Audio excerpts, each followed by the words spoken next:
Salut à toi, donc c'est une vidéo YouTube. J'ai déjà fait un live directement sur Twitch pour présenter rapidement le cahier des charges et ensuite je l'ai rempli. Pas en live de mémoire parce que j'avais pas beaucoup de temps, donc je l'ai rempli. Donc là je vais faire une présentation donc YouTube en ayant rempli. Et oui, parce que on peut penser que le cahier des charges c'est quelque chose qu'on pourrait un peu mettre de côté au début, mais en fait on aurait tort de penser cela.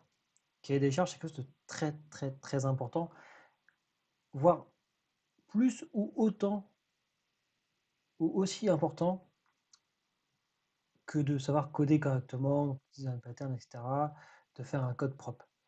Parce que si votre cahier des charges n'est pas du tout établi ou pas bon, vous allez faire des allers-retours entre votre code, vous allez réfléchir à quelque chose, vous dites, ah mais je vais changer ça, je vais changer ça.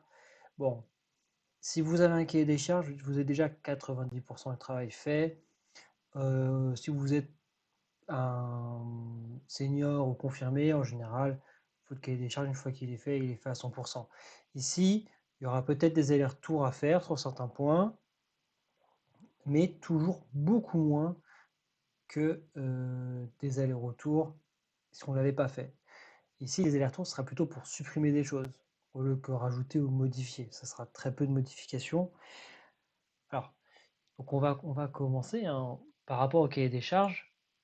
Alors, je rappelle au niveau des ressources, si vous me suivez sur Twitch et ou sur YouTube, alors, si la série de vidéos, c'est sur la conception d'un site internet qui a un portfolio où il y aura donc un client et une partie administration avec une API en plus.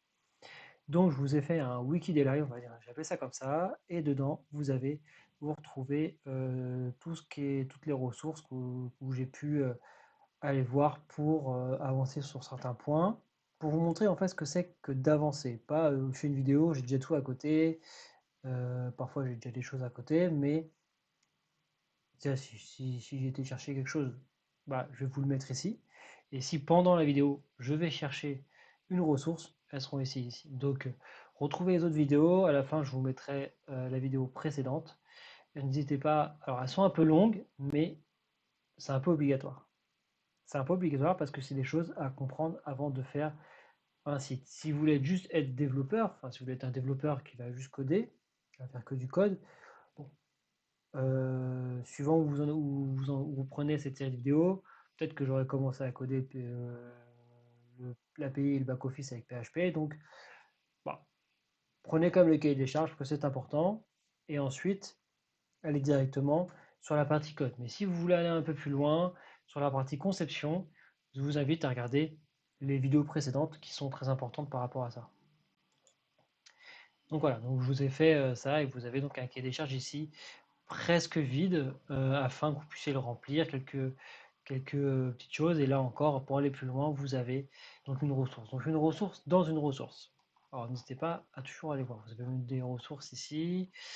Ici, sur MDN qui est un très très bon site fait par la fondation Mozilla.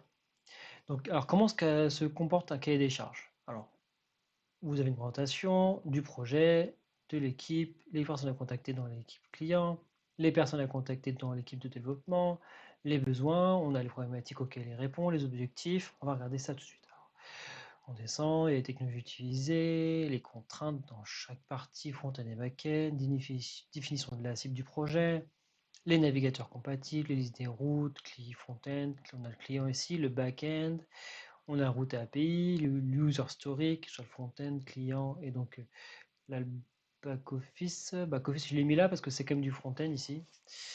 Donc je l'ai mis ici pour éviter d'avoir un autre titre en plus. Parce qu'ici, bon, j'ai mis back-end, même si les routes ici sont des routes, entre guillemets, des routes hein, du côté client. On a le référencement qui est très important, donc la partie SEO à faire, à penser, on verra plus tard. La mise en ligne, vous décidez donc la mise en ligne, qui s'en charge, quel prestataire c'est déjà choisi, et le planning et suivi du projet. Parce qu'un cahier des charges, là je vous ai fait un cahier des charges complet, on n'a peut-être pas tout rempli, enfin j'ai peut-être pas tout rempli, et nous n'allons peut-être pas tout remplir, Mais un cahier des charges, c'est quelque chose avec votre client. Ça va être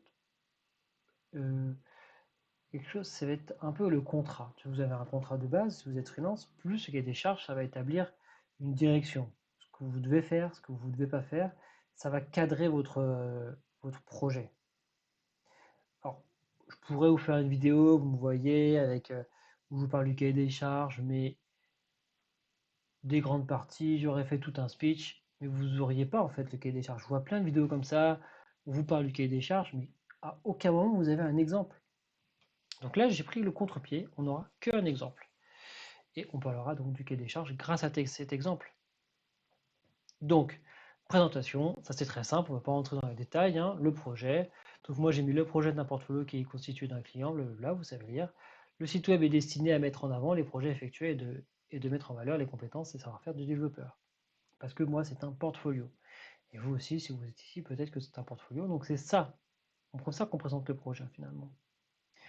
Après on a l'équipe client. Donc là on va déterminer qui va être contacté. Alors ça c'est très très important si vous travaillez en freelance pour une entreprise, déterminer qui vous allez contacter. Même parfois, vous pouvez voir, vous pouvez même découper ça par phase. Phase conception, qui je contacte. Phase développement, qui je contacte. Déjà en copie, etc. etc. Euh, à la fin, qui je contacte. Donc ça peut être aussi, là encore, découpé. L'équipe développement, là, vous dites qui doit être contacté, parce que peut-être que vous êtes freelance tout seul, mais peut-être que vous êtes en freelance, vous êtes deux, vous avez une partie back, une partie front, et il y en a un qui fait l'API et l'autre qui fait le front. Donc vous pouvez aussi ici partager, enfin découper qui pour le front, qui pour le back, ou si vous dites, ou si une seule personne pour tous, pour tout. Après on a les besoins. Dans les besoins, on va découper ça en problématiques et les objectifs. Les besoins, on en trouve les problématiques et objectifs dans les besoins. Donc moi, problématique, ce que j'ai pu voir, c'est qu'il y a beaucoup de sites vitrines.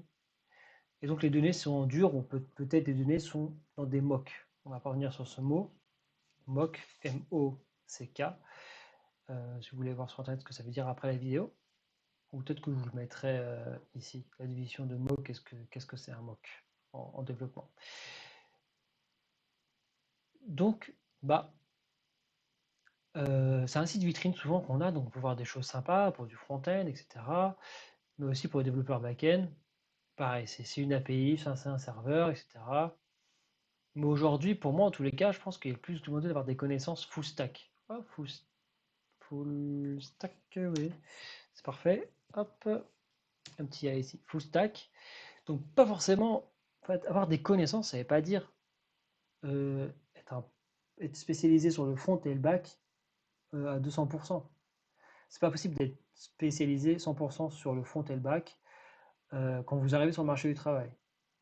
Et un portfolio, c'est en général sur le marché. Quand vous êtes sur le marché du travail, vous faites un portfolio. Après, par la suite, enfin, votre portfolio, c'est où vous avez travaillé, etc.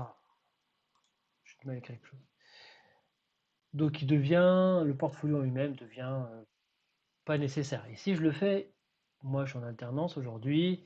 J'ai déjà pour être concepteur, développeur d'application. Je suis déjà développeur web et je le fais juste pour consolider certaines connaissances et compétences.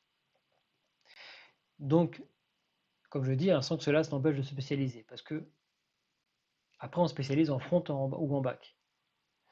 Mais si vous montrez que vous avez, comment dire, créé un site de A à Z avec un client, un back-office, donc un système d'administration, une API pour relier la base de données au côté client, etc., etc., etc., ça montre que vous savez coder, quoi. Vous savez de quoi vous parlez, vous savez faire des choses, etc., etc. Donc aujourd'hui, moi, je pense que ça remplit plus d'attentes de recruteurs, que ce soit des RH, des développeurs, etc. Enfin, tous les recruteurs en tant que tels. Il y a tellement de personnes, surtout vous êtes junior ou limite confirmé, vous êtes tellement de personnes que, comme je dis, ça va vous obliger, parce que ici ça va être que du natif, on dit du vanilla, donc ça vous oblige à revoir l'algorithme, à revoir certaines choses, certaines notions, etc., etc. Vous allez progresser, vous allez vraiment progresser suite à avoir établi cette série de vidéos. Et donc ça va montrer quelque chose auprès de recruteur. Ça va montrer, vous savez coder un site de A à Z qui peut vous faire confiance, vous êtes débrouillard, vous avez des compétences, vous passez des connaissances à des compétences et vous êtes mature pour vous spécialiser en front et en back. Ça, c'est à vous de voir ce que vous préférez. Les objectifs, c'est de proposer au recruteur un site web qui remplace le CV. Voilà, donc fini le CV. Le CV, ça sera une ligne URL.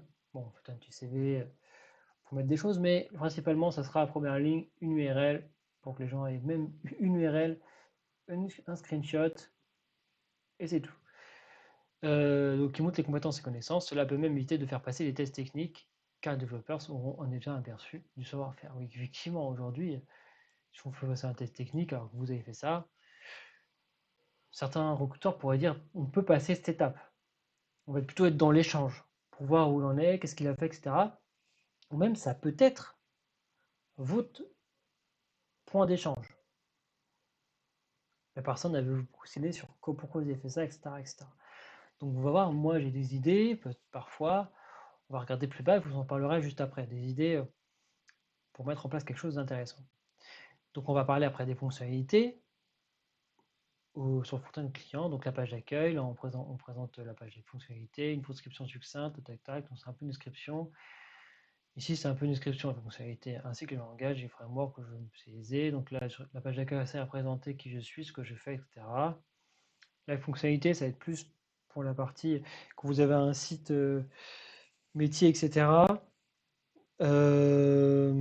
Beaucoup trop d'etc. On va essayer d'arrêter à partir de là. Quand vous avez un site avec des vraies fonctionnalités de paiement, fonctionnalités de e-commerce par exemple, fonctionnalités de panier, vous avez ajouté au panier, vous avez d'autres fonctionnalités de paiement généralement, tout ce qui est promotion, de contact, c'est une fonctionnalité de contact, donc le formulaire de contact. Voilà, donc vous avez le projet. Donc là, en gros, là vous mettez dans la première colonne la page qui est concernée, la fonctionnalité que vous retrouverez sur la page, là où les fonctionnalités, et après vous mettez une description de la page. Voilà. Ce que vous pouvez faire aussi, c'est mettre ici une arborescence graphique. Voilà, moi, si je le fais, je le mettrai. Mais je sais pas si je le mettrai. Mais une arborescence graphique avec la page d'accueil. Depuis la page d'accueil, où est-ce que vous pouvez aller, etc. Enfin, vous pouvez aller de tel ou tel autre côté. Alors, peut-être que j'ai un exemple, si je regarde sur le cahier des charges que j'ai fait donc pour comment dire, alors, ouais, on a fait, oui, je sais faire un cahier de charges, on l'a fait avec un groupe pour valider notre en tant que développeur. Alors, voilà, il n'y a pas l'arborescence va-t-elle se trouver ici? Alors, tac. Est-ce qu'il y a une arborescence? Normalement, il me semble que oui. Je ne dis pas de bêtises. Non, alors, il y a de l'arborescence ici. Alors, excusez-moi, c'est le travers. Bon, vous avez la page d'accueil, vous voyez, depuis la page d'accueil, où vous pouvez aller, en fait, vous mettez depuis la page d'accueil sur quelle page vous pouvez accéder. Là, nous, les pointillés, c'est les pages qu'on peut accéder que en tant qu'utilisateur, donc en tant que personne connectée. Ouais, donc après, vous avez le footer ici, vous pouvez mettre le header, enfin, là on a mis le footer, ouais, mais donc vous pouvez mettre aussi le header, mais vous voyez donc la page d'accueil et vous montre en fait à chaque fois sur quelle page vous êtes. Donc la page d'accueil, lisez salles, la site des salles, on peut aller sur une salle, une fiche intérieure, une fiche, et là de style des salles, des spots extérieurs, on va sur les fiches extérieures, voilà. Donc c'est ça l'arborescence. Là la connexion, par exemple connexion, inscription, de la page connexion, on peut s'inscrire. Page d'accueil d'ajout d'une fiche. Donc on peut, depuis la page d'accueil, on peut aller à la page pour ajouter une fiche, mais uniquement si on est connecté. Et depuis cette page-là, en fait, on a le choix entre deux formes, deux pages, d'accéder à deux pages différentes sur ce qu'on a choisi. Voilà, donc ça sera ça la partie de la reconnaissance graphique. Back-end, donc là c'est parti back-office, donc système administration. Donc là, on voit bien la partie fonctionnalité. Panel administration, ajouter, dirige vers une autre page. Donc par exemple là on aura une fonctionnalité donc ajouter, donc des projets ou des études, ou supprimer des projets ou des études. Donc, fonctionnalité sur cette page d'accueil avec la liste. Donc liste de tous les projets, liste des études. Un clic permet de voir en détail. Donc par rapport à description, par rapport à si on clique sur un projet ou une scolarité, parce que c'est des études dans le sens scolaire, hein, des études scolaires, on va dire ça comme ça. Donc on a une page. Sur cette page-là, on a une page login et sign-in. C'est la même page, donc un formulaire d'enregistrement, formulaire de connexion, et là je dis onglet interchangeable, je précise, on a une fonctionnalité d'onglet interchangeable, dans le sens où vous aurez donc, je vois ça comme ça, une espèce de carré avec un onglet en haut, où il y aura écrit connexion et de l'autre côté enregistrement, s'enregistrer. Se connecter et s'enregistrer. En fait, quand vous cliquez sur l'un ou deux des onglets, ça va donc switcher de formulaire. Donc voilà, donc là on voit mieux la distinction de fonctionnalités parce que vous avez vraiment des fonctionnalités à chaque fois. Donc là, modifier, modifier ou supprimer un projet ou une étude. Donc là, OK, etc.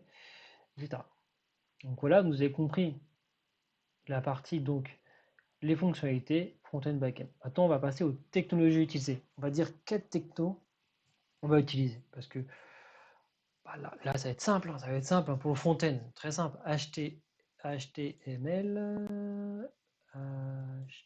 HTML. Donc là, hop, par JavaScript, tu me mets comme ça. Donc ça va être très simple, parce que le front-end, en vrai, le front-end, c'est HTML, CSS, JavaScript. C'est tout. Alors, pour aujourd'hui, si vous étiez sur un framework, en fait, ici, vous mettriez le framework et vous mettriez ce que... alors, je vais vous montrer ici. Hop, si on remonte...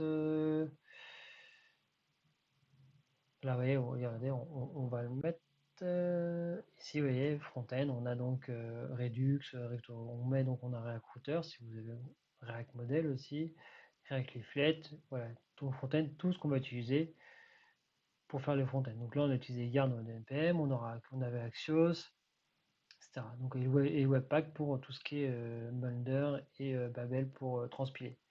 Vous voyez, donc là, ici, c'est comment dire, ici c'est très simple, comme c'est du vanilla, HTML, CSS et JavaScript. Très très simple. Les contraintes techniques ici, donc là on a dit pour le front-end, c'est penser mobile first. C'est obligatoire, que ce soit léger, que ce soit mobile first. La sécurité, donc on fait une partie sécurité aussi, les contraintes techniques, c'est la sécurité, c'est une contrainte technique, et la maintenance, parce que vous pouvez intégrer dans un abonnement peut-être de maintenance, durée, et après qu'est-ce qui se passe après la durée en fait. Maintenant, je sais pas, imaginons que vous dites, les livraisons du site, pendant 6 mois, dans le tarif que vous avez eu, dans 6 mois, je suis disponible pour tel ou tel, jusqu'à tel pour des changements. Vous pouvez découper, je sais pas, vous faites comme vous voulez, après vous décidez, hein. Peut-être que pendant 3 mois, c'est n'importe quel bug. Ensuite, au bout de 3 mois d'après, c'est moins de bugs, sinon il faut payer. Et donc, et après, ces 6 mois peut-être inclus que vous auriez mis, combien la personne paierait pour maintenir une maintenance, pour maintenir votre maintenance. Que vous soyez à l'affût de mise à jour, etc., etc. Nouvelle fonctionnalité, non, pas nouvelle fonctionnalité, parce que nouvelle fonctionnalité, c'est assez payant. Donc peut-être créer un abonnement. Et après, je sais pas, 50 € par mois pour la maintenance, par exemple. C'est possible. Voilà, donc là on va faire attention aux injections SQL dans le formulaire, au caractère minimum, la constitution de mots de passe peut être mise en place de regex, même si la protection principale est au niveau du serveur. Effectivement, parce que si la personne s'y connaît, elle peut vous désactiver le JavaScript, elle peut vous désactiver ses, minimums de caractères, elle peut vous activer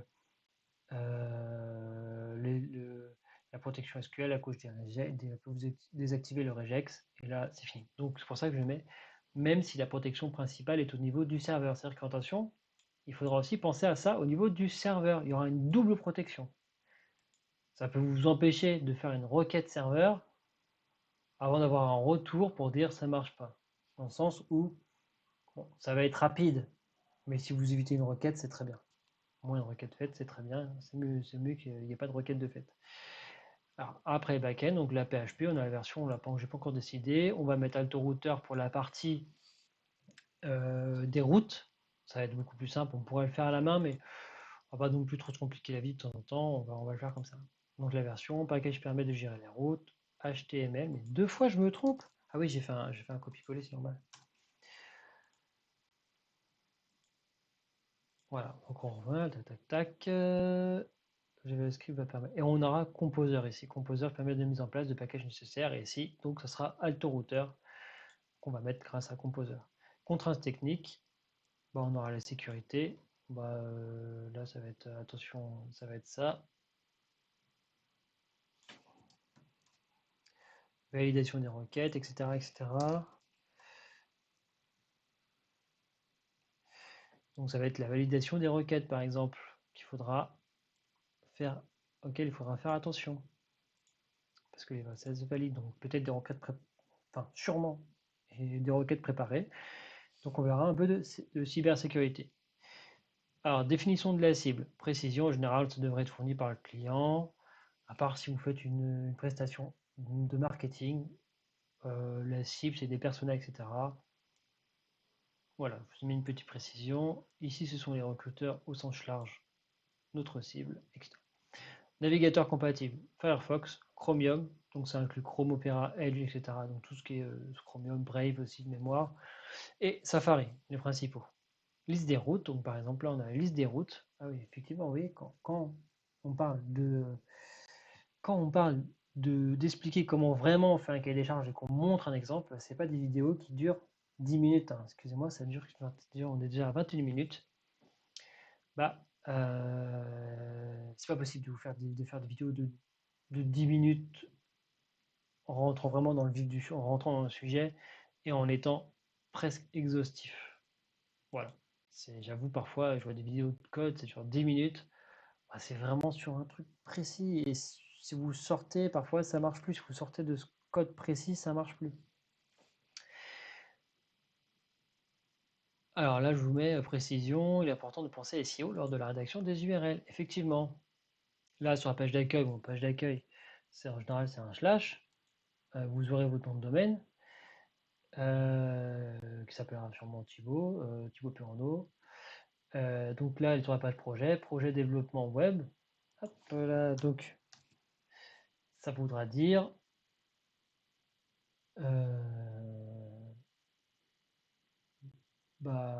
si on tape développement web, déjà l'URL elle est sur développement web. Donc on est déjà en termes de SEO pas trop mal. Là on a la scolarité, donc là on ne pas trop, là c'est pas très grave ici. Thibaut Perronneau, concepteur développeur.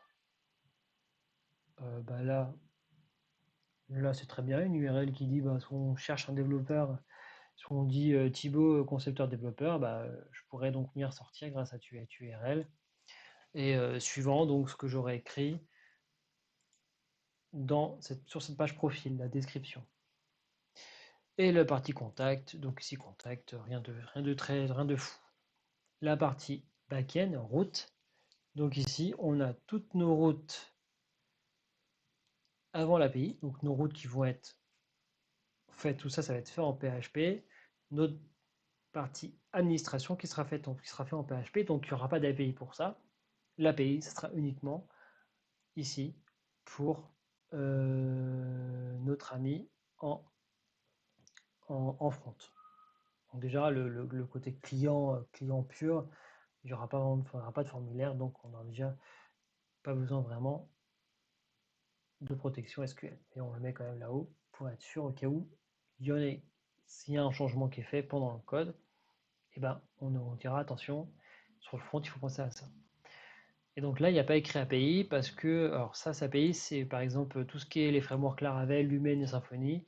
Ils ont un dossier qui s'appelle API pour dire attention, tout ce qui est API va dans ce dossier-là. Donc ils mettent ici, moi j'ai mis login. Alors, là, faudra voir peut-être que ça n'a pas fonctionné parce que je vais demander au back-office d'avoir ces URL-là. Donc il faudra que visuellement, il y ait ces URL-là dans la barre d'URL ici, mais que quand on fait une requête pour afficher une vue, parce qu'on va on va faire du MVC, on va passer par le contrôleur qui va afficher une vue et les méthodes, ben faudra passer donc par cette URL-là. Donc on va voir comment on va faire pour allier tout ça.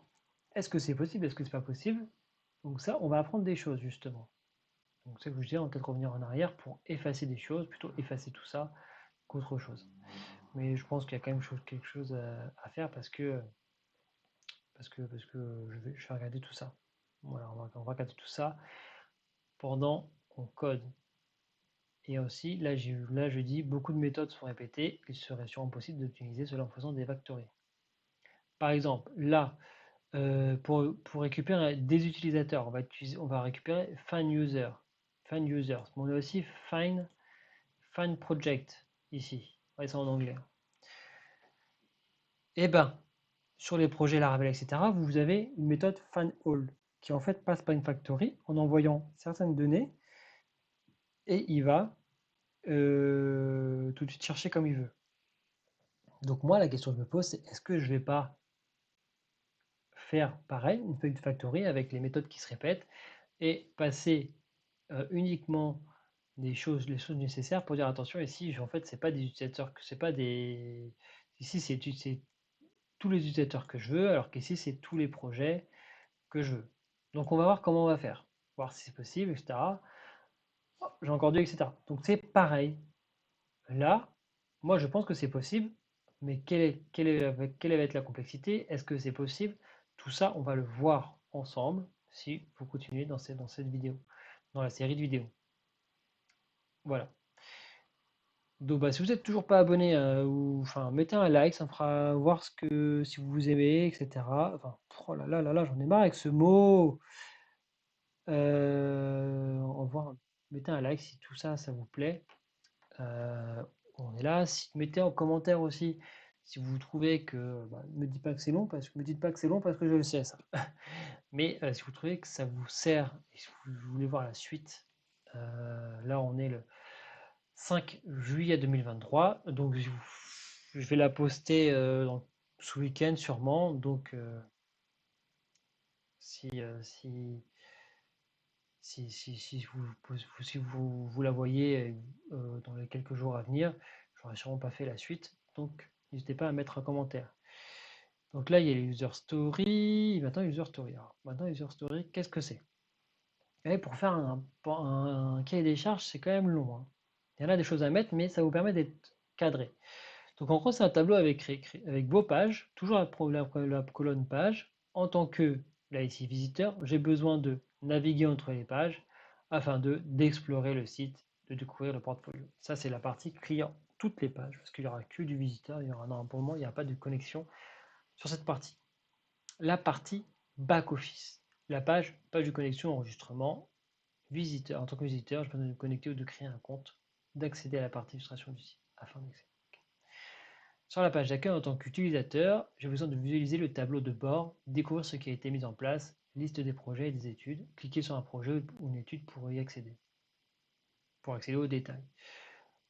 Sur la page profil, donc les détails, il va cliquer sur un profil, sur sa page profil, pardon, on s'en fout. Donc par exemple, il va cliquer sur un projet, il arrive sur une page projet en tant qu'utilisateur, il va visualiser, j'ai besoin de visualiser afin de découvrir un projet sur le back-office. Parce que ça va pas être pareil, le front-end, le client et le back-office du système d'administration sont encodés un peu différemment parce qu'ils n'ont pas du tout les mêmes utilités. Et par contre, quand vous êtes administrateur, sur la page d'accueil, en tant qu'administrateur, j'ai besoin de visualiser le tableau de bord. Ici, visualiser le tableau de bord aussi. Mais afin de voir la liste des projets d'études, possible de supprimer un projet ou une scolarité depuis la page d'accueil, cliquer sur un projet ou une étude pour accéder aux détails. Effectivement, là un peu plus, vous voyez, par exemple, l'administrateur, il peut supprimer un projet depuis la page d'accueil. Il peut supprimer, alors que l'utilisateur ne pourra pas. Là, c'est juste pour dire, je fais en sorte qu'un recruteur puisse aller sur la partie administration pour voir ce qui a été fait. Ça, c'est dommage. Ce serait dommage de ne pas leur lancer bah, un site en plus. Ah, il a fait un site client, mais attendez, il a aussi un côté administration, etc., etc. Ouh là là. Bah, ça montre pour montrer ce que vous savez faire finalement. Et c'est pour ça qu'aussi qu'il va falloir protéger, parce que lui, il aura des formulaires, donc possiblement des attaques SQL, des attaques d'injection SQL, pardon. Profil, voilà, administrateur, il pourra supprimer, modifier ou visualiser un profil. Vous voyez, bah pareil, normalement, en back-office, l'utilisateur peut le faire aussi ou pas. Oui, voilà, il peut le faire aussi. Voilà, vous voyez, ici, il pourra le faire, donc il y aura donc ici un formulaire, en plus du formulaire de la page de connexion. Et voilà, donc vous voyez, là, on va dire en fonction, en gros, ici, les user stories, ça veut dire en fonction de qui je suis, sur quelle page, j'ai besoin de faire ça afin de faire ça. J'ai besoin de visualiser un projet afin de le modifier, afin de le supprimer, afin de visualiser tout court, afin de regarder un peu le projet. Voilà. Après, vous avez rajouté le référencement, quelques points d'attention, où je vous dis voilà, ça vous pouvez le mettre, hein, c'est toujours bien. Dans le cahier des charges, vous dites sur quel point vous allez faire attention pour le référencement et pour l'accessibilité. Aujourd'hui, quelque chose de très très très important. Donc n'hésitez pas à aller checker ça. Ici, vous aurez donc ici le lien, je vous l'ai mis tout en bas, un peu rechargé. N'hésitez pas à y aller. C'est très très important d'avoir des connaissances de base dessus au minimum. Mise en ligne du serveur, donc là je ne l'ai pas rempli. Là vous dites qui s'en charge, hein, je vous le disais tout à l'heure. Si c'est vous le client, est-ce que c'est quelqu'un d'autre, un prestataire du client qui va faire que ça?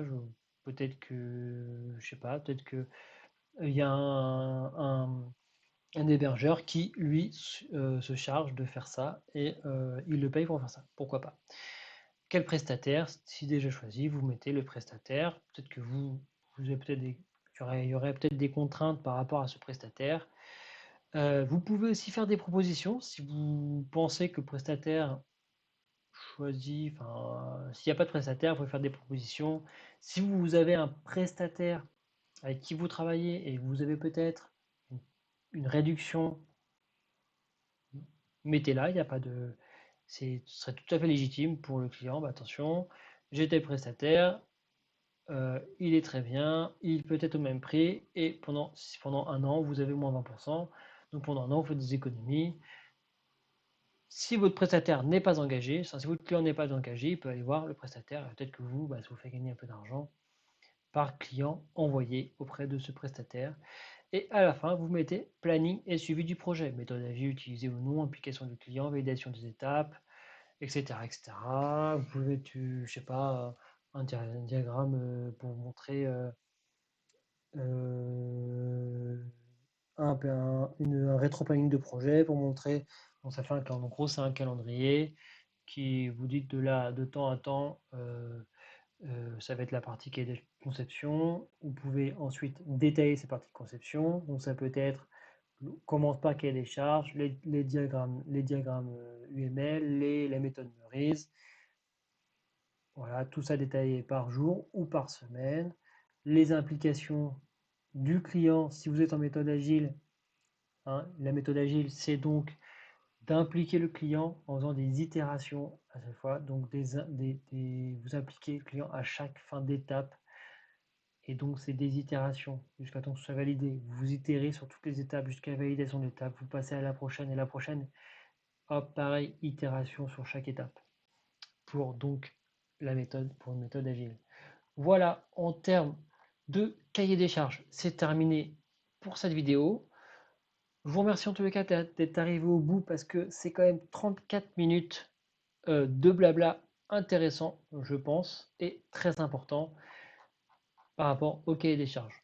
Je vous remercie, je vous souhaite une très bonne journée, très bonne soirée, très bonne matinée, peut-être bon appétit, je ne sais pas, peut-être que vous mangez en ce moment même.